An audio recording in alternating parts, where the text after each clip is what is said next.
இந்த நாளில் இந்த ஆலயத்துக்குள் இந்த வார்த்தையை கேட்கிற உங்களையும் இயேசுவின் நாமத்தில் ஆசீர்வதிக்கிறேன். இதில் யூடியூப்பில் வெளி இடங்களில் இருந்து இந்த வார்த்தையை கேட்கிற உங்களையும் இயேசுவின் நாமத்தில் ஆசீர்வதிக்கிறேன். இந்த நாளில் கர்த்தருடைய வார்த்தையினுடைய தலைப்பு தாவீதின் ஜெபம். அல்லேலூயா. தாவீதின் ஜெபத்தை நாம் இந்த நாளில் பார்க்க போகிறோம். என்ன பெரிய பிரச்சனைனா, தாவீது இவ்வளவு ஜெய வாழ்வு பெற்றதுக்கு ஒரே ஒரு காரணம், அவர் தன்னுடைய ஆத்துமாவோடு பேசி கொண்டு இருந்தார். நல்லா புரிந்து கொள்ள வேண்டும். எங்கே பேசினாரே? தன்னுடைய ஆத்துமாவே. இன்றைக்கு ஒவ்வொரு மனிதர்களும் தங்களை பில்டப் பண்ணிக்கலேனா, இன்னைக்கு அதனால தான் சின்ன சின்ன விஷயத்தில் கூட தங்களை பில்டப் பண்ணாத எல்லாருமே என்ன ஆகிடுறாங்க?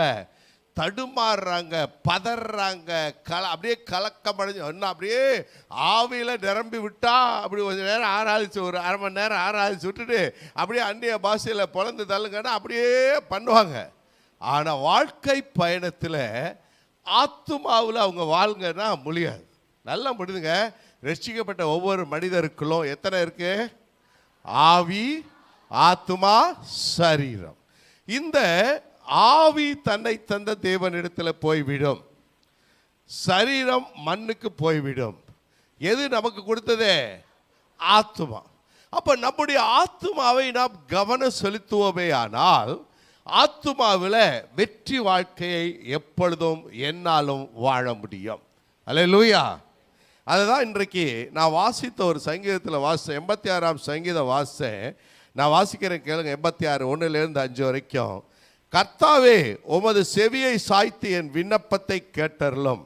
நான் சிறுமையும் எளிமையும் ஆனவன், என் ஆத்துமாவை காத்தருளும்.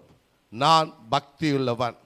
என் தேவனே, உம்மை நம்பி இருக்கிற உமது அடியேனை நீர் இரட்சியும். ஆண்டவரே, உமது இரக்கமும் நாடோறும் உம்மை நோக்கி கூப்பிடுகிறேன். கர்த்தாவே, எனக்கு இரங்கும், நாடோறும் உம்மை நோக்கி கூப்பிடுகிறேன். உமது அடியனுடைய ஆத்துமாவை மகிழ்ச்சியாக்கும். ஆண்டவரே, உம்மிடத்தில் என் ஆத்துமாவை உயர்த்துகிறேன். ஆண்டவரே, நீர் நல்லவரும் மன்னிக்கிறவரும், உம்மை நோக்கி கூப்பிடுகிற யாவர் மேலும் கிருபை மிகுந்தவருமாய் இருக்கிறீர். இதான் சங்கீதக்காரனாகிய தாவீது தேவனிடத்தில் செய்த ஜெபம். அல்லேலூயா. அங்கே அவர் என்ன சொல்றார் அப்படின்னா, அந்த இடத்துல பாருங்க, 3 தடவை அவர் எதை அவரே அப்படி மாற்றிக்கிட்டு வர்றாருன்னு சொன்னால், 2ஆம் வசனத்தில் என் ஆத்துமாவை காத்தரலும், 4ஆம் வசனத்தில் என் அடியனுடைய ஆத்துமாவை மகிழ்ச்சியாக்கும், 5வது என்னுடைய 3வது என்னுடைய ஆத்துமாவை நான் உம்மிடத்தில் உயர்த்துகிறேன். ஆத்துமாவில் தாவீது கவனம் செலுத்தி தன்னுடைய ஆத்துமாவுக்காக ஜெபிக்கிறவராக இருந்தார். ஆனால் இன்னைக்கு நம்ம அப்படி ஜெபிக்கிறோமா? நமக்காகவே ஜெபம் பண்ணுறோம். ஆனால் ஏன்னு கேட்டேன்னா, என்னுடைய ஆத்துமா எந்த அளவுக்கு தேவனை அறிவிலே வளருதோ அந்த அளவுக்கு பிரச்சனை நடுவே நான் எப்படி இருப்பேன்? இதெல்லாம் இருப்பேன். பிரச்சனை எனக்கு ஒன்றுமே தெரியாது. இல்லை, நான் ஆத்துமா வளரலைன்னா பிரச்சனை பெருசாக தெரியும். தேவன் எப்படி ஆயிடுவார்? துளிக்கூண்டு ஒன்றும் இல்லாத ஒரு அரை அடி கடவுளை மாற்றிடுவோம். ஆனால் அவர் தான் வானத்தையும் பூமியையும் நிரப்புகிறவர். அந்த வானத்தையும் பூமியையும் நிரப்புகிறவரை அறிந்து கொள்ள வேண்டும் என்று சொன்னால், என்னுடைய ஆத்துமாவிலே நான் அவரை வைக்க வேண்டும். அல்லேலூயா. அப்போ ஆத்துமாவுக்கு நம்ம என்ன செய்யணும்? பயிற்சி கொடுக்கணும். நீதிமொழிகளின் புஸ்தகம் 19ஆம் அதிகாரம் 2வது வசனம் சொல்லுகிறது, ஆத்துமா அறிவில்லாமல் இருப்பது நல்லதல்ல. ஆத்துமா அறிவில்லாமல் இருப்பது நல்லது அல்ல. நல்லா பாருங்க. அது போதும். இது நமக்கு முக்கியமானது இதுதான். ஆத்துமா அறிவில்லாது இருப்பது நல்லதல்ல. எந்த அறிவு? தேவனை அறிகிற அறிவிலால் நிரப்பப்படுவது நல்லது. நம்ம உலக அறிவு நிறையா இருக்கும். இப்போ இந்த இடத்துல நிறைய பேர் உயர்ந்த படிப்பு படித்தவர்களாக இங்கே இருக்குங்க. காலேஜ் பிரின்சிபால் இங்கே இருக்கிறீங்க. இப்போ உங்கள்கிட்ட நம்மெல்லாம் அந்த அறிவுக்கெல்லாம் நம்ம ஏற்றுப்படி ஆகாது. அது உலக அறிவு. ஆனால் தேவனை அறிகிற அறிவு இந்த ஆத்துமாவுக்கு மிக மிக மிக மிக மிக மிக அவசியம். அல்லேலூயா.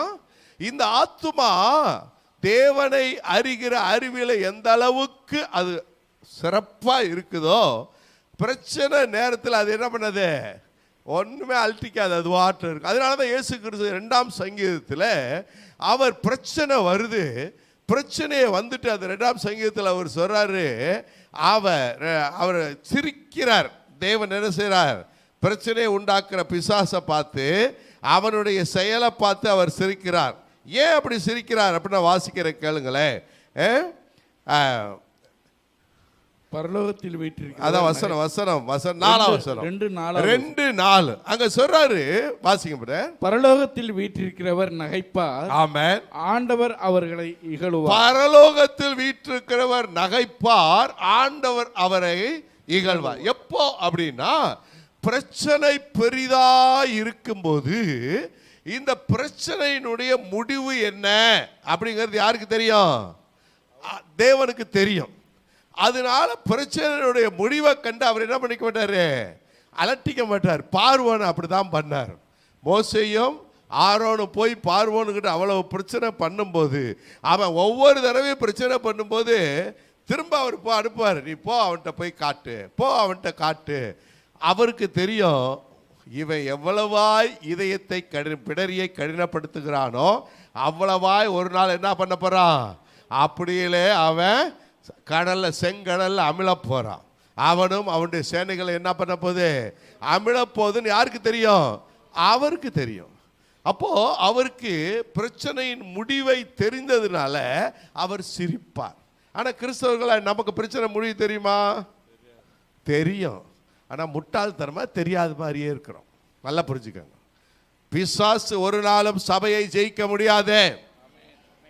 சபையை பிசாசுக்கு ஜெயிப்பதற்கு எந்த அதிகாரமும் இல்லை. மரணமே உட்கூரெங்கே, பாதாளமே என்று ஜெயமெங்க என்று முழக்கமிட்ட தேவன் இன்றைக்கும் உயிருள்ளவராய், உண்மையுள்ளவராய், ஒத்தாசை செய்கிறவராய், எந்த சூழ்நிலையும் ஜெயம் கொடுக்கிறவராய் கூட அவர் இருக்கிறார். ஆனா அந்த பால அறிவுல நாம அதெல்லாம் பார்க்கவே மாட்டோம். அன்னைக்கு ஒரு பிரச்சனை வந்துருச்சுன்னா, அவன் அப்படி சொல்லிட்டான், அப்படி சொல்லிட்டான், அவன் அப்படி சொல்லிட்டான், அப்படி சொல்லிட்டான், அதுக்கு கத்திக்கிட்டு கிடப்போம். ஏன்? தேவனை அறிகிற அறிவில உங்கள் ஆத்துமா வளரவில்லை. உங்க ஆத்துமாவை தேவனை அறிகிற அறிவில வளர்த்தீங்கன்னா, பிரச்சனை நேரத்தில் நீங்க என்ன பண்ணுவீங்க? சிரிப்பீங்க. பிரச்சனை நேரத்தில் என்ன பண்ணுவீங்க? சிரிப்பீங்க. பிரச்சனையில் மாத்திரம் நீங்க சிரிச்சு பார்த்தீங்கன்னா பிசாசு ஒன்றும் இல்லாமல் அழிஞ்சு போயிடுவான். ஆனால் மக்களுக்கு அது தெரியவே தெரியாது. அப்படி சிரிக்க, அதை எப்படி பாச, அதை எப்படி பாச. அதுக்கு என்னன்னா, நீங்க ஆத்துமாவை பழக்குவிக்காமலே வாழ்ந்து விடுகிறோம். இந்த வருஷத்தினுடைய வாக்குத்தத்தம் என்ன? வருத்தப்பட்டு பாரம் சுமக்கிறவர்களே நீங்கள் எல்லாரும் என்னிடத்தில் வாருங்கள், நான் உங்களுக்கு இளைப்பாறுதல். அந்த இளைப்பாறுதல் எங்க கொடுக்கிறாரு? உங்கள் ஆத்துமாக்களுக்கு. அப்ப இளைப்பாறுதல் எங்க வரும்? அப்ப ஆத்துமாவில் இளைப்பாறுதல் வர வேண்டும் என்றால் ஆத்துமாவை நீங்க பயிற்றுவிக்கிறவர்களாய் இருக்க வேண்டும். அதனாலதான் நீதிபதிகள் படிச்சோம் 19:2, ஆத்துமா அறிவில்லாது இருப்பதே நல்லதல்ல. அப்ப ஆத்துமாவில் நம்ம வேத வசனங்களை மறுபடியும் மறுபடியும் மறுபடியும் நாம் வைத்து வெற்றி பெறுகிறவர்களாக இருக்க வேண்டும். யாக்கோப்பு நிருபம் 1ஆம் அதிகாரம் 21ஆம் வசனத்துல அங்க சொல்ற அந்த வசனத்தை வாசிங்களே. யாக்கோப்பு 1, நீங்கள் எல்லாவித அழுக்கையும் கொடிய துர்க்குணத்தையும் ஒழித்துவிட்டு உங்கள் உள்ளத்தில் நாட்டப்பட்டதாயும்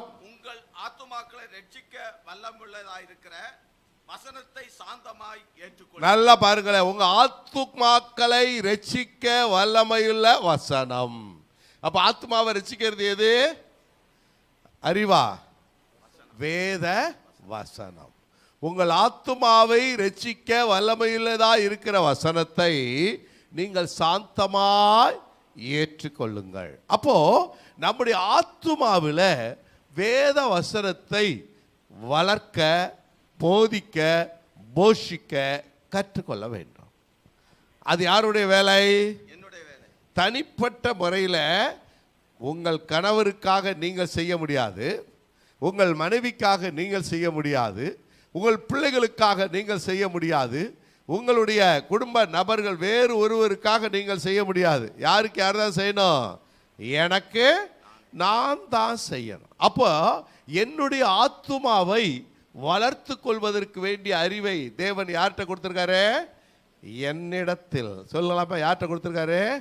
என்னிடத்தில் கொடுத்திருக்கிறார். அப்போ என்னிடத்தில் கொடுத்திருக்கிற அந்த அறிவு வளர்ச்சியை நான் பெய்து கொள்ள விடாமல் நான் சாதாரணமாகவே இருந்துடுறேன். வேதத்தில் பார்த்தோம் என்றால் ஆத்துமா என்று 198 முறை வேதத்தில் வந்திருக்கிறது. மனது என்று 137 முறை வந்திருக்கிறது. உள்ளம் என்று 27 முறை வந்திருக்கிறது. அப்போ மொத்தம் எல்லாமே எதான் காரணம்? உள்ளம், மனது, ஆத்துமா, எல்லாத்துக்குமே பேர் என்னங்க? ஆத்துமா தான். இத்தனை முறை வேதத்தில் நாம் ஆத்துமாவை கான்சென்ட்ரேட் பண்ண சொல்லி தேவன் நமக்கு எழுதி வைத்திருக்கிறார்.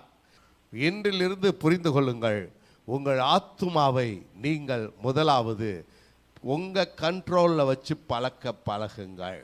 அல்லேலூயா. உங்கள் ஆத்துமா யார் கண்ட்ரோலில் இருக்கணும்? உங்கள் கண்ட்ரோல் இருக்கணும். உங்கள் கண்ட்ரோலில் இருக்கணும்னா உங்கள் ஆத்துமா என்ன செய்யணும்?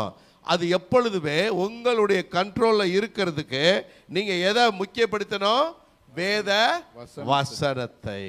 எப்போது பார்த்தாலும் நீங்கள் வேத வசனத்தையே முக்கியப்படுத்துகிற மகனாக இருப்பீர்களே ஆனால் உங்கள் ஆத்துமா ரட்சிக்கப்படும்.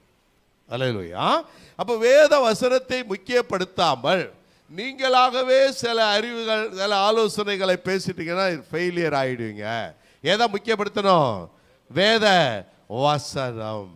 வேத வசனத்தை நீங்கள் அப்படியே உங்கள் ஆத்மாவுக்கு அனுப்பிக்கிட்டே இருந்தீங்கன்னா உங்கள் ஆத்மா ரட்சிக்கப்படும். உங்கள் ஆத்மாவில் எப்போவுமே எப்படி இருப்பீங்க? நீங்கள் தெளிவாக இருப்பீங்க. ஆவியில் அடுத்து என்ன ஆகிடுவீங்க? அனல் ஆகிடுவீங்க. ஆத்மாவில் குழப்பம் வந்துருச்சுன்னா ஆவியில் இருக்கிற அனல்லாம் ஒன்றுமே இருக்காது, செகண்டில் போயிடும். நல்லா பேசுங்களேன். ஒருத்தர் இங்கே ஆவியில் அப்படியே சிரிச்ச அந்நிய பாஷை அப்படியே பேசிக்கிட்டு இருக்கிறாங்க, அண்ணெல்லாம் இருக்கிறாங்க.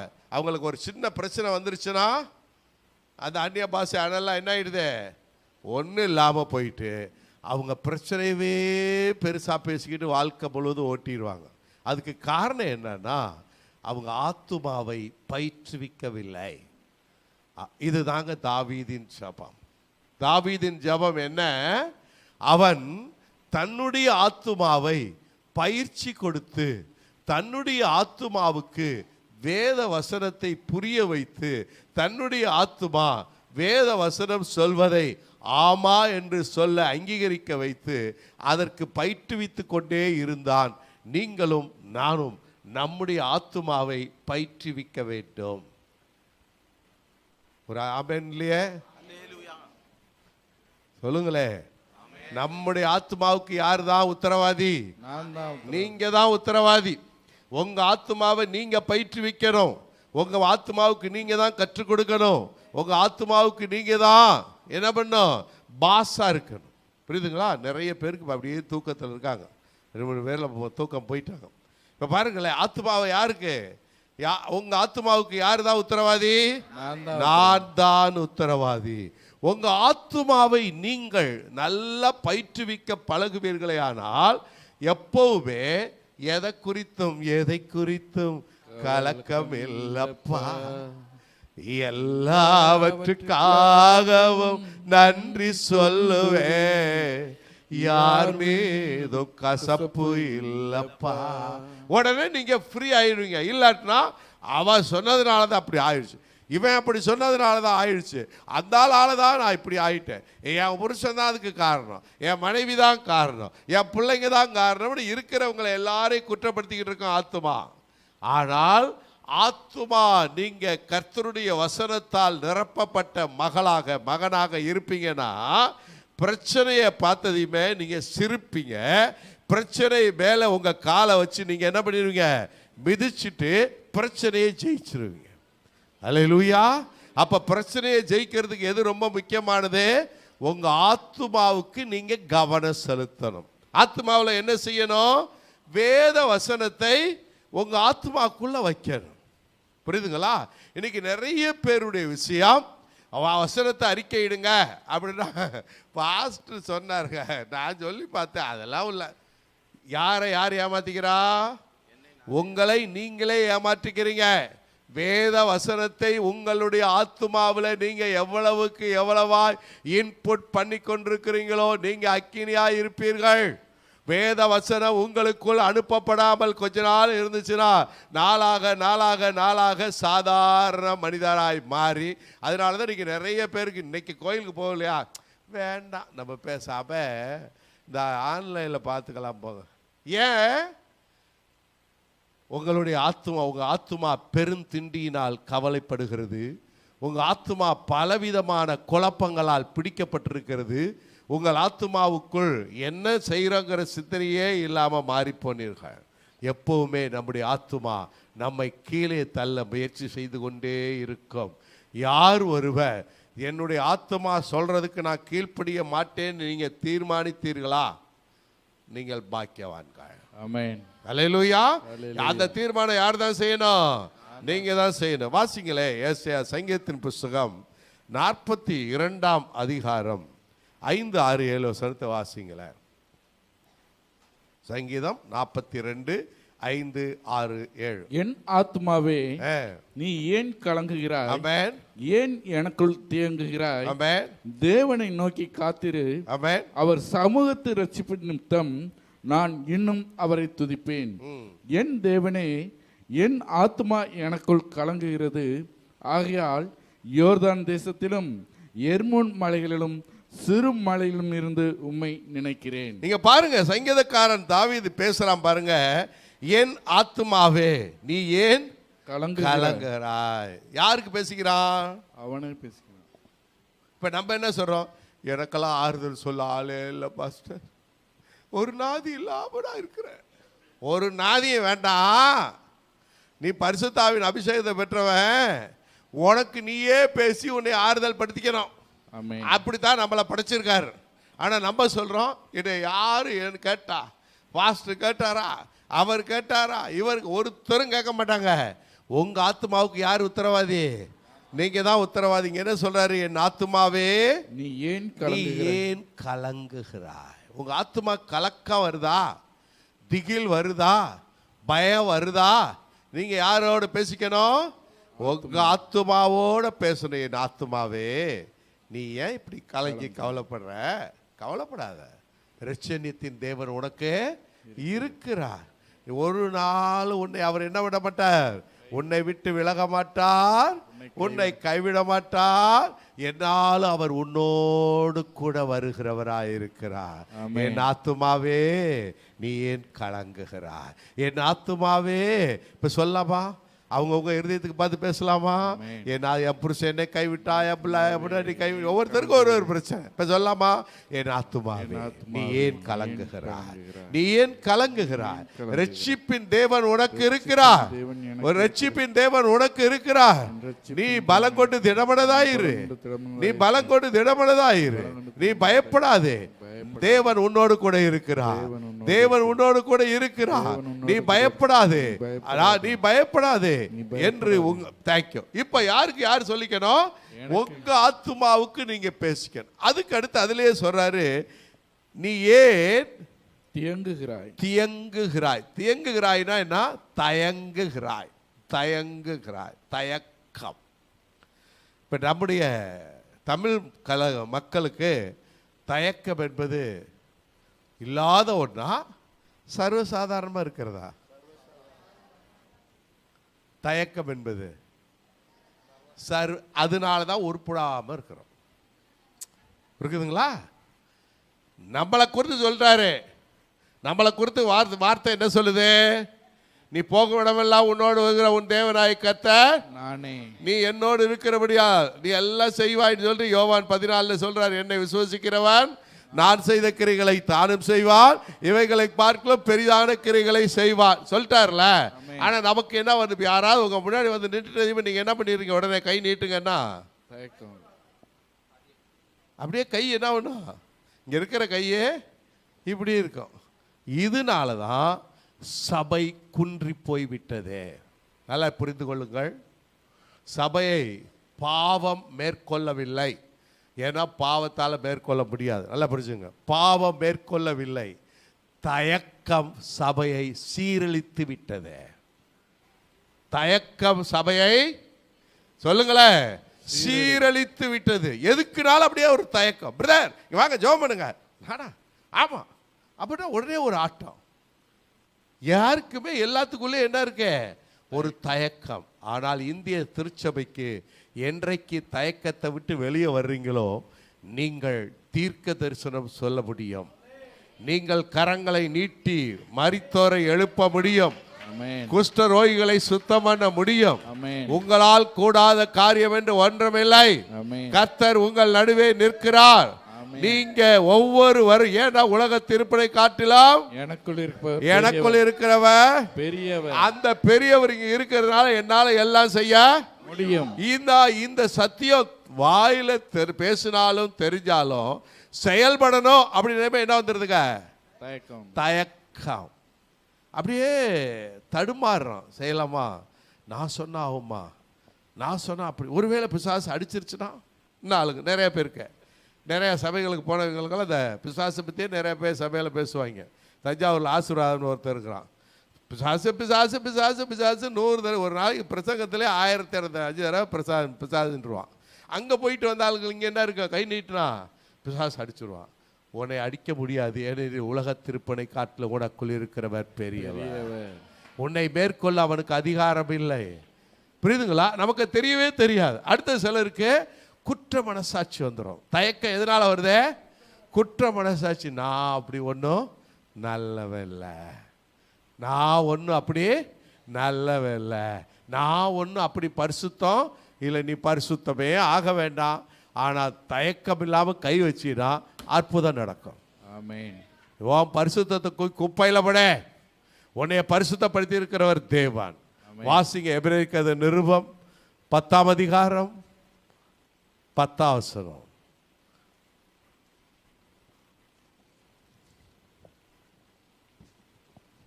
இயேசு கிறிஸ்துவினுடைய சரீரம் ஒரே தரம் பலியிடப்பட்டதினாலே, இயேசு கிறிஸ்துவினுடைய சரீரம் ஒரே தரம்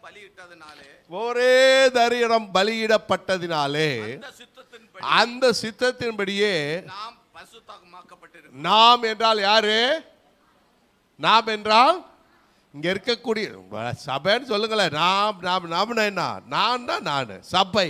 இங்க இருக்கிற எல்லாரையும் இயேசு கிறிஸ்துடைய சரீரம் ஒரே தரம் பலியிடப்பட்டதினாலே அந்த சித்தத்தின்படி இங்க இருக்கிற எல்லாரும் என்னவா இருக்கிறீர்கள் வேதம் சொல்லுது, பரிசுத்தமாக்கப்பட்டிருக்கிறோம். ஆனா நமக்குள்ள என்ன சொல்லிக்கிறோம், பாவி. நான் பாவி, நான் ஒன்றும் அப்படி பரிசுத்தவான் இல்லை, நான் ஒன்றும் அப்படின்னு சொல்லி எதுக்கு தாழ்மையா இருக்கணுமோ அதுக்கு இருக்க மாட்டான்.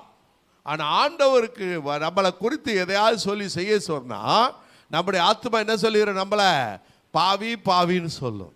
நல்லா புரிஞ்சுக்கங்க. நீங்க இந்த தயக்கம் ஏன் வருகிறது என்று சொன்னால் நம்முடைய இருதயத்தில் நீதிமான் நம்புறோமா பாவி நம்புறோமா? பாவின்னு தான் நம்புறோம். பரிசுத்தவான் நினைக்கிறோமா இல்லை அசுத்தவான் நினைச்சுக்கிறோமா? அசுத்தவான் நினைக்கிறோம். இந்த நினைவு தான் நமக்குள்ள தயக்கத்தை உண்டு பண்ணுகிறது. பிசாசு கரெக்டா அந்த நேரம் தான் வீட்டை விட்டு வெளியே போகும்போது உங்க வீட்டுக்காரர் ஏதாவது சொன்னார், வேலையை பாரியான்னு சொல்லிட்டு வெளியே வந்துட்டாச்சு. அந்த அந்த நேரம் உங்களுக்கு ஒரு ஊழியத்தை கொண்டாந்து வச்சுட்டாரு. உங்க மனசு என்ன சொல்லும், சொல்லுமே, உடனே என்ன சொல்லும், நான் நல்லா இப்பதான் காலையில் கோவப்பட்டேன்.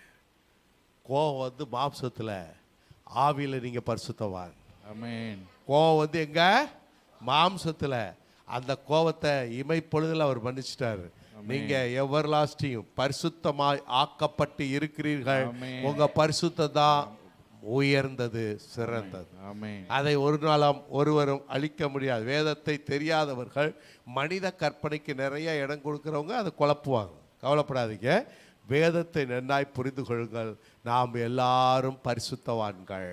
ஆமென். இப்ப என் ஆத்துமா என்ன செய்தான்? தியங்குகிறது, எனக்குள் தியங்குகிறது, தயக்கப்படுது. அப்படி வச்சுக்கோங்களேன், தயங்குது. இந்த தயக்கத்தை விட்டு வெளியே வந்துட்டீங்கன்னா சபை எல்லாருமே தீர்க்கதரிசிகளாய் திகழ்வீர்கள். உங்களுக்குள்ள இப்போ இருக்கிறது எதே ஒன்று பாவம் இல்லை. உங்களை அறியாமல் நான் பாவின்னு நினச்சிக்கிறீங்க. உங்களை அறியாமல் உங்களுக்குள்ளேயே இன்ஃபீரியாரிட்டி காம்ப்ளெக்ஸ் எதையாவது ஒன்று சொல்லிக்கிறீங்க. இதுதான் பிரச்சனையே தவிர உங்களுக்குள்ள இருக்கிற ஆவியானவர் அவர் எப்பொழுதும் உங்களிடமிருந்து ஊழியம் செய்ய ஆயத்தமாய் காத்திருக்கிறார். உங்களுக்குள்ள இருக்கிற இயேசு எப்படி இருக்காருங்க? ஆயத்தம் செய்ய காத்திருக்கிறார். உங்க வழியா ஊழியம் செய்ய அவர் தன்னை வெளிப்படுத்த காத்திருக்கிறார். ஆனா அவரை வெளிப்படுத்த வேண்டியது யாரு? என்னுடைய ஆத்துமா. என்னுடைய ஆத்துமா. என்னுடைய ஆத்துமா இந்த வெளிப்படுத்தணும், கை நீட்டா வரும் அப்படி சொல்றதுக்கு ஆத்துமா என்ன சொல்லணும்? ஆமேன்னு சொல்லணும். நம்ம ஆத்துமா என்ன சொல்லும்? அதெல்லாம் முடியாது, அதெல்லாம் முடியாது, நம்ம பாவி இல்லை, நம்ம இல்லை, பரிசுவான்லே உங்க ஆத்துமா சொல்லிக்கிட்டு இருக்கு. இல்லை, இயேசு கிறிஸ்து சரீரம் ஒரு தினம் பலியிடப்பட்டதினாலே அந்த சித்தத்தின்படி நீங்கள் பரிசுத்தம் ஆக்கப்பட்டு இருக்கிறீர்கள். நீங்கள் நீதிமான்கள் ஆக்கப்பட்டு இருக்கிறீர்கள். உங்களால் செய்யக்கூடாத அதிசயமான காரியம் ஒன்றும் இல்லை. அப்ப நீங்க எந்த சூழ்நிலையிலும் உங்களுக்குள்ள தயக்கம் வரக்கூடாது. அல்லேலூயா. அந்த தயக்கம் வராவிடவா தடுக்கிறது யார் தான் அதை செய்ய முடியும்னா, யார் செய்ய முடியும்? நான் தான் செய்யணும். யார் தான் செய்யணும்? நான் தான் செய்யணும். அதை எப்படி செய்யறது? வசனங்கள் வாயிலாக. அப்போ உங்க ஆத்மாவுக்கு யார் இன்புட் பண்ணணும்? நான் தான். நீங்க ஆத்மாவுக்கு கத்துக் கொடுக்க வேண்டியது யார் வேலை? உங்க ஆத்மாவுக்கு யார் உத்தரவாதி? நீங்க தான் உத்தரவாதி. நீங்க தான் சொல்லிக்கணும். தனியா இருக்கும்போது உங்க வீட்டு கண்ணாடியை பார்த்து சொல்லுங்க, உங்க கையை தூக்கல, எல்லாருமே கை தூக்குங்களேன். இந்த கை அற்புதம் செய்யும் கை. இந்த கை அற்புதம் செய்யும் கை. இந்த கை வல்லமையை கட்டவிழ்க்கும் கை. இந்த வாய் வல்லமையை பேசும் வாய். இந்த நான் வாயிலே சொன்னால் என் கரத்தில் இருந்து வல்லமைகள் புறப்பட்டு ஓடும். தேவன் என்னை அப்படித்தான் வடிவமைத்திருக்கிறார். தேவன் அப்படித்தான் என்னை வடிவமைத்திருக்கிறார். தேவன் என்னை அப்படித்தான் வடிவமைத்திருக்கிறார். இத உங்க வீட்டு கண்ணாடிக்கு முன்னாடி நின்று உங்களுக்கு நீங்களே சுவிசேஷம் சொல்லி உங்களை ஆயத்தப்படுத்திக் கொள்ளுங்கள். அந்த வேலை யாருடைய வேலை? இத சங்கீதக்காரன் செய்தான். அதான் சொல்றாரு, என் ஆத்மாவே நீ ஏன் தியங்குகிறாய்? முதல்ல என்ன சொல்ற? ஆத்மாவை ஏன் கலங்குகிறாய்? அடுத்தது நீ ஏன் தியங்குகிறாய் என்று அந்த ஆத்துமாவோடு அவன் பேசினான். அப்ப நம்ம எதோடு பேசிக்கணும்? நம்ம ஆத்துமாவோடு நிறைய பேசணும். ஆனா நம்ம ஆத்துமாவோடு பேசுறோமா? இல்லை. இன்றிலிருந்து உங்கள் ஆத்துமாவுக்கு நீங்கள் பேசுங்கள். ஆத்துமாவோடு என்ன பண்ணுங்க? பேசுங்கள். ஆத்துமா எங்க பாஸ்டர் இருக்கு? உங்களுக்குள்ளதான் இருக்கு. கவலைப்படாதீங்க. எங்கேயோ இருக்குன்னு அலைய வேண்டாம். அது எங்க இருக்கு? உங்களுக்குள்ளதான் இருக்குது. நீங்களாவே உங்க பேரை சொல்லிக்கங்க. உங்க பேரை சொல்லிட்டு, ஆத்துமாவே நீ அலசடிப்படாத, நீ பயப்படாத, கர்த்தர் உன்னோடு கூட இருக்கிறார். கர்த்தர் உன்னை அவர் அழைத்திருக்கிறார். கர்த்தர் உன்னை அபிஷேகம் செய்திருக்கிறார். இந்த பூமியில வல்லமையை கட்டவிழ்க்க கர்த்தர் உன்னை நம்பி இருக்கிறார். நீ இந்த பூமியில அவருக்காக கிரியை செய்ய வேண்டும். அதுக்காக அவர் உன்னை தேடுகிறார். யாருக்கு சொல்லணும்? உங்க ஆத்துமாவுக்கு நீங்க பேசிக்கொள்ள வேண்டும். அல்லேலூயா. நீங்க அப்படி பேசுனீங்கன்னா உங்க ஆத்துமா அது அனலடைய ஆரம்பிக்கும். உங்க ஆத்மா என்ன ஆகுங்க? அனல் அடைய ஆரம்பிக்கும். உங்க ஆத்மா பிரச்சனையை கண்டு என்ன செய்யாது? பயப்படவே பயப்படாது. ஆத்மா எப்பவும் துக்கமாக இருக்கும். சிலருடைய ஆத்மா பார்த்தீங்கன்னா, மூஞ்சியை பார்த்தீங்கன்னா அப்படியே சொங்கி போய் என்ன பிரதர், அவங்க ஆத்மா எப்படிப்பட்ட ஆத்மா? துக்கப்படுற ஆத்மா. என்ன ஆத்மா? இந்த ஆளோடைய வாழ்நாள் எல்லாம் கழிச்சு இந்த எவ்வளவு நாள் தான் வாழ போறணும். இந்த ஆத்மாவுக்கு என்னதான் இருக்கு? எப்பவுமே துக்கம். இந்த துக்கத்தை நீங்க அனுமதிச்சீங்கன்னா நீங்க சீக்கிரம் செத்து போயிருவீங்க. உங்களுக்கு டெட் டைம் கம்மியாக, நீங்கள் வாழ்க்கை நேரம் கம்மி. ஆனால் உங்களுக்கு துக்கம் வரும்போது நீங்களே தலையில் கை வச்சு, இயேசுவின் நாமத்தினால என்னை பயமுறுத்துகிற பிசாசே, துக்கத்தை கொண்டு வருகிற ஆவியை என்னை விட்டு வெளியே போ, என்னை பலவீனப்படுத்துகிற ஆவியை என்னை விட்டு வெளியே போ என்று நீங்கள் விரட்டினால் அது ஓடிவிடும். வாசிங்க 80, நான் சொல்றது உண்மையான சங்கீதம் பாருங்க, சங்கீதம் 88:3 வாசிங்க. சங்கீதம் 88:3. என் ஆத்மா துக்கத்தால் நிறைந்திருக்கிறது. போதும். என் ஆத்மா எப்படி இருக்குதா? துக்கத்தால் நிறைந்திருக்கிறது. அவங்க அப்படியே எப்பவுமே நடைபெணமா வாழ்வாங்க. அவங்க வாழ்க்கையை பார்த்தா ரசிக்கப்பட்டிருப்பாங்க, செத்தா பரலோகத்துக்கு போயிடுவாங்க, அதுக்கு கேரண்டி. ஆனால் இருதயம் எப்படி இருக்கும்? அப்படியே துக்கமாக இருப்பாங்க. சில ஆள் பயங்கர கோபமாக இருப்பாங்க, சில ஆள் பயந்துக்கிட்டு இருப்பாங்க, சில ஆள் பல மாதிரி இருப்பாங்க. உங்கள் ஆத்துமா உங்களை கட்டி வைத்திருக்கக்கூடிய கட்டிலிருந்து நீங்கள் வெளியே வர பழகுங்கள். அல்லேலூயா. உங்க ஆத்துமாவுக்குள்ள இருக்கிற எல்லா விதமான பயங்களையும் திகிலையும் துக்கத்தையும் சோர்வையும் விட்டு யார் வெளியே வர வேண்டும்? நீங்க வெளியே வந்தே ஆகணும். உங்க ஆத்மா எப்படி இருக்குது?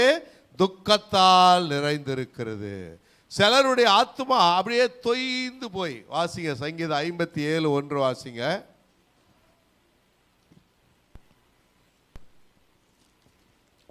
ஆத்மா என்ன பண்ணிடுங்க? நமக்கு அப்படியே சோர்ந்து தொய்ந்து போய் விடுகிறது. இப்போ ஆத்மாவுக்கு நீங்க இந்த ஆண்டுல இளைப்பாறுதல் வரணும்னா உங்களுடைய கவனம் எதுல இருக்கணும்?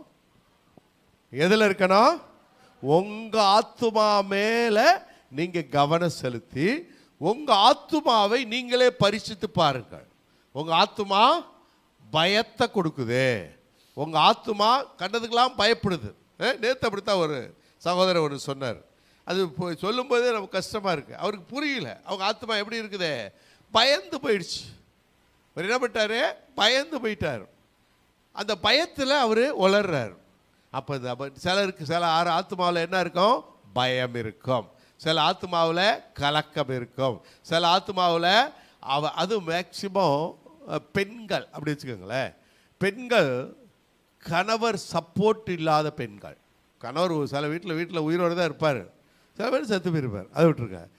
கணவருடைய சப்போர்ட் இல்லாதவங்களாம் எப்படி இருப்பாங்கிறீங்க? ஆத்மா எப்படி இருக்கும்? ஆத்மா எப்படி இருக்கும்? சோர்ந்து போயிருக்கும், தொய்ந்து போயிருக்கும், துக்கப்படும். அவங்கள கட்டி எழுப்புறதே பெரிய பாடு இல்லைங்க. உங்கள் புருஷனோடு சேர்ந்து உங்களை அவர் படைக்கல. அவர் வேற ஆத்மா, நீங்கள் வேற ஆத்மா. நீங்கள் உங்கள் ஆத்மாவுக்கு நீங்கள் இன்புட் கொடுத்தீங்கன்னா நீங்கள் ஃபயர் ஆகிடுவீங்க. கர்த்தருடைய வல்ல கரத்தில் பயன்படும் வல்லமையின் கருவிகளாக மாறிவிடுவீர்கள். இன்னைக்கு புருஷன் செத்து போன உடனே எல்லா பெண்களும் என்ன ஆயிடுறாங்கன்னா, நான்லாம் ஒன்றும் இல்லை சீரோ. பெண்கள் புருஷன் இருக்கிறவங்களும் அப்படி இருக்காங்க சில பேர். ஏன்னா அவர் புருஷன் என்ன பண்ணுறாரு? எப்போவுமே சப்போர்ட்டாக இருக்க மாட்டார், எதிர்த்து விரட்டி அதனால சப்போர்ட் ஆயிரும். தயவு செய்து அவனவன் ஆத்மாவுக்கு அவனவனே படிச்சிருக்கிறீங்களா? அவன் ஆத்மாவுக்கு யார் தான் உத்தரவாதி? அவன் தான் உத்தரவாதி. அப்போ உங்க ஆத்மாவை பயிற்றுவிக்க வேண்டிய வேலை யாருடைய வேலை? உங்களுடைய தனிப்பட்ட வேலை. உங்க ஆத்மாவை நீங்கள் கவனம் செலுத்தினா உங்க ஆத்மா செழிப்படையும். இதை சங்கீதக்காரனாகிய தாவீது தன்னுடைய ஆத்மாவுக்கு கவனம் செலுத்தினார். அல்லேலூயா. வாசிங்களே சங்கீதம் 19:7.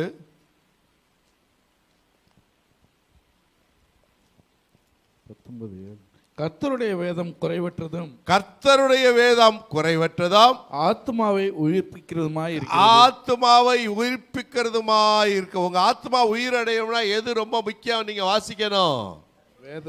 வேதத்தை நேரம் எடுத்து நீங்கள் வாசிக்கிற மகனாக மகளாக இருங்கள். வேதத்தை என்ன பண்ணுங்க, நேரம் எடுத்து வாசிங்கள். கர்த்தருடைய வேதம் குறையற்றதாம், உங்கள் ஆத்மாவை உயிர்ப்பிக்கிறதுமாய் இருக்கிறது. அப்ப உங்க ஆத்மா உயிரடையத்தக்கதாக வேதத்தை நீங்கள் நன்றாய் வாசிங்கள். அல்லேலூயா. அதே போல சங்கீதம் 31:7 வாசிங்களேன். சங்கீதம் 31:7. உமது கிருபையிலே களி கூர்ந்து மகிழ்வேன்.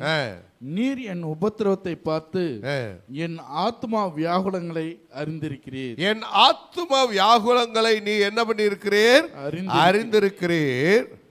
சத்துருவின் கையில் என்னை ஒப்புக்கொடாமல் என் பாதங்களை விசாலத்திலே நிறுத்தினீர். எனக்கு இறங்கும் கர்த்தாவே, நான் நெருக்கப்படுகிறேன்.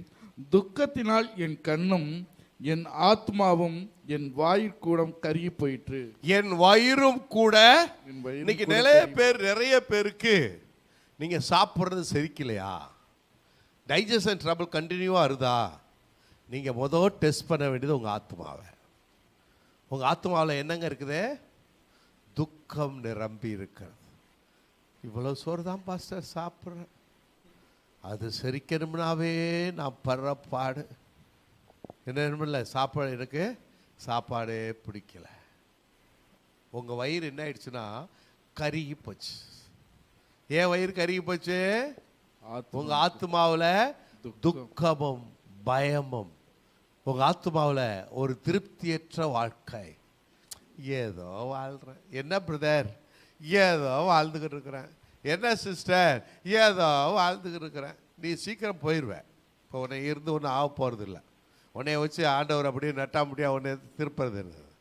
நீ திருந்து. அதுக்காக சாக சொல்ல. நல்லா புரிஞ்சுக்கோங்க. நீங்கள் மனம் திரும்புங்கள். உங்கள் இருதயத்தில் இருக்கிற துக்கத்தை தூக்கி எறிங்க. உங்களை தேவன் பிடிச்சது எதுக்காக தெரியுமா? உங்களை வைத்து தம்முடைய ராஜரீக அபிஷேகத்தை உலகுக்கு கொண்டு வர, நீங்கள் அவருடைய ராஜாவின் அபிஷேகத்தை உலகுக்கு அறிமுகம் செய்து வைக்க. நீங்க அதை விட்டுட்டு அப்படியே துக்கத்தில் அழுதுகிட்டே இருந்தீங்கன்னா போயிட வேண்டியதுதான். நீங்க உங்க மனசை மாத்திக்கங்க. அல்லேலூயா. அடுத்தது சங்கீதம் 41:3-4 வாசிங்களேன். 41:3-4.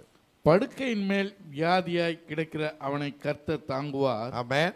அவனுடைய வியாதியிலே அவன் படுக்கை முழுவதையும் மாற்றி போடுவீர். ஆமென். கர்த்தாவே, என்மேல் இரக்கமாயிரும். உமக்கு விரோதமாய் பாவம் செய்தேன். என் ஆத்மாவை குணமாக்கும். நல்லா பாருங்களேன், இந்த வசனத்தை நல்லா பாருங்க. என் ஆத்மாவை குணமாக்கும் என்று சொன்னேன். அப்ப நம்ம சுகமாக்கப்பட வேண்டியது சரீரமா ஆத்மாவா? ஆத்மா. உங்க ஆத்மா மட்டும் சுகமடைஞ்சிருச்சுன்னா உங்க சரீரம் என்னென்னமோ இன்கன்வீனியன்ஸோட இருக்கும், ஆனா அதெல்லாம் பெருசா தெரியாது. ஆத்மாவில் நீங்க நோய் கொண்டு போய் இருந்துட்டீங்கன்னு வைங்களேன், உங்களை சுகப்படுத்தவே முடியாது. அந்த ஆத்மா வியாதிக்கும் நீங்க சொல்லலாம், தனியா கேட்டுக்கங்க, ஆண்டவர்கிட்ட பேசுங்க. ஆண்டவரே, என் ஆத்மாவை குணமாக்கும். இயேசுவே, என் ஆத்மாவை குணமாக்கும். ஆண்டவரே, என் ஆத்மாவை குணமாக்கும் அப்படின்னு சொல்லி நீங்களா உங்க ஆத்மாவுக்கு அப்படி பேசுனீங்கன்னா உங்க ஆத்மா சுகமடையும். ஆமென். அல்லேலூயா. இதெல்லாம் நடக்க விடாம தடுக்கிறது எது அப்படின்னா நமக்கு எல்லாம் தெரிஞ்சது. அதை தான் சரியா செய்யறதே இல்லை. சங்கீதம் 103:1-2.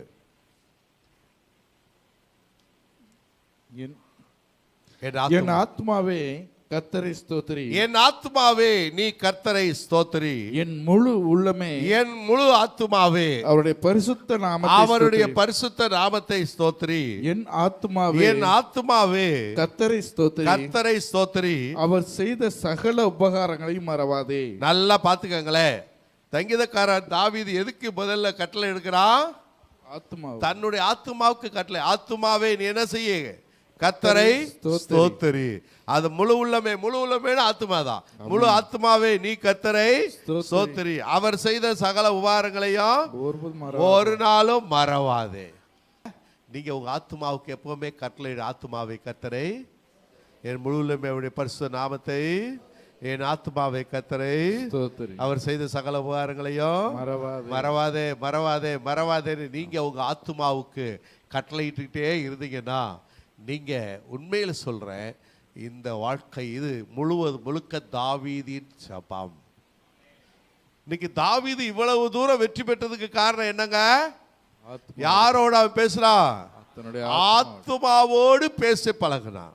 நீங்க இந்த ஆண்டு நமக்கு கொடுத்திருக்கிற வாக்குத்தத்தம் என்ன? திரும்ப சொல்லுங்களேன். வருத்தப்பட்டு பாரசூக்கர் எல்லாரும் என்னிடத்து வாருங்கள், நான் உங்கள் ஆத்துமாவுக்கு இளைப்பாறுதல் உங்க ஆத்துமாவுக்கு இளைப்பாறுதல் வர வேண்டும் என்றால், எனக்கு அன்பு சகோதர சகோதரிகளே, உங்கள் ஆத்துமாவோடு நீங்கள் பேசுங்கள். ஆமென். உங்கள் ஆத்துமாவுக்கு கட்டளையிடுங்கள். ஆமென். உங்க ஆத்துமாவை தேற்றுங்கள். ஆமென். உங்க ஆத்துமாவை தைரியம் மூட்டுங்க. என் ஆத்துமாவை நீ ஏன் பயப்படுற? தைரியம் மூட்டுங்க. என் ஆத்துமாவை தேற்றுங்க, என் ஆத்துமாவை தைரியம் மூட்டுங்கன்னு நீங்க செய்தீங்கன்னா நீங்கள் வெற்றி பெறுவீர்கள்.